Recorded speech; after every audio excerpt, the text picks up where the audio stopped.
Check po, alas 12:16 na po. Umalis tayo sa planta ng Patnanungan, alas 10:40. So, pagkaraan po ng mahigit isang oras, ito po, ilang minuto na lamang, malalagpasan na po natin ang isla ng Pulilio, itong dulo, papuntang Real na po.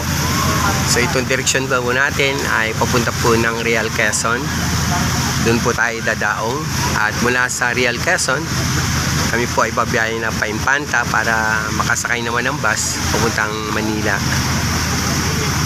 So ito po ang dulo ng Pulilio. Ang Pulilio po ay group of islands.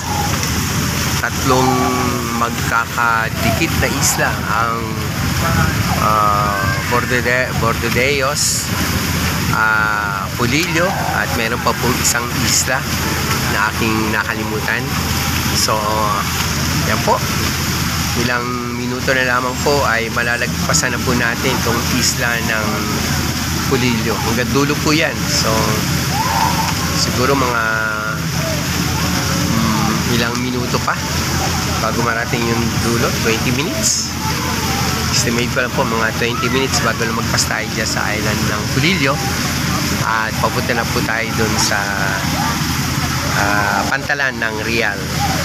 So nakasalubong na rin po natin yung isang barko na galing ng Pulilio. Galing ng Real. Ang oras po ng alis nila doon ay alas 10. So alas 12 po kanina nung ating makasalubong. Narito po, may mga kahoy na lumulutang sa karagatan. Ando na po yung barko ng Pagtanungan. Ayun na, doon na. So layo na po. Nakasalubong po natin sila kanina bago alas 12. Ito po, nag-iiyakan yung mga bata sa loob. Pagkatapos pong umiyak ni Teo at makatulog, Sigab naman po ang umiiyak ngayon. Alipungatan. Ako po, hindi na po blue ang kulay ng dagat. Medyo nababanagbo po yung ilalim, kulay berde. So sisili po na po yung silong ng sahig ng karagatan. Nakikita po may mga damo-damo sa ilalim, may mga bato-bato. Kulay berde po. Kanina sobrang dilim mo. Sobrang linis. Kitang-kita mo ilalim. Yan po. So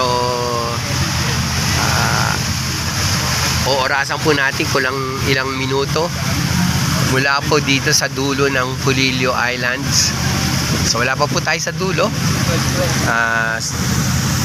Ibablog ko po para mamaya. Nung kami po sumakay, doon kami sa ulian. Ngayon naman po, sa harapan kami. Andito po yung katabi namin, yung pinakakapitan ng barko. Pero assistant po yun. Dito po makakatulog, makakahiga, makakatayo. Doon po nakahiga lang ang mga pasahero. So yun po. Signing out po muna mga Yokapanalig, Yokapuso, Yokapamilya. See you po mamaya sa next vlog natin. Kung malalagpasan na po natin yung pinakadulo ng isla ng Pulilio. At magbabalik po tayo mamaya. Ito po ang inyong broadcaster, Bishop Larry Dos Santos. Lagi nagsasabi, we work as one, we serve as one, we love as one, we be as one. And together as a nation, we heal as one. God bless you po sa lahat ng mga nanambahan ngayon sa ating panambahan. God bless you sa buong churches ng PCMI mula Manila, Laguna, Quezon, dulo ng Tagkawayan hanggang Bicol, at maging dito po sa gawing norte, Manila, Bulacan, Pampanga, Nueva Ecija, Bataan, hanggang Isabela. God bless you all. The Lord bless you and keep you, make His face shine upon you and be gracious to you. The Lord lift up your countenance toward you and give you peace. Shalom, shalom, shalom Jerusalem. Shalom, shalom Philippines. God bless the Philippines. Sabi po ng Psalm 55 verse 12, Blessed is the nation whose God is the Lord. Signing out po. God bless. Mamaya po ulit.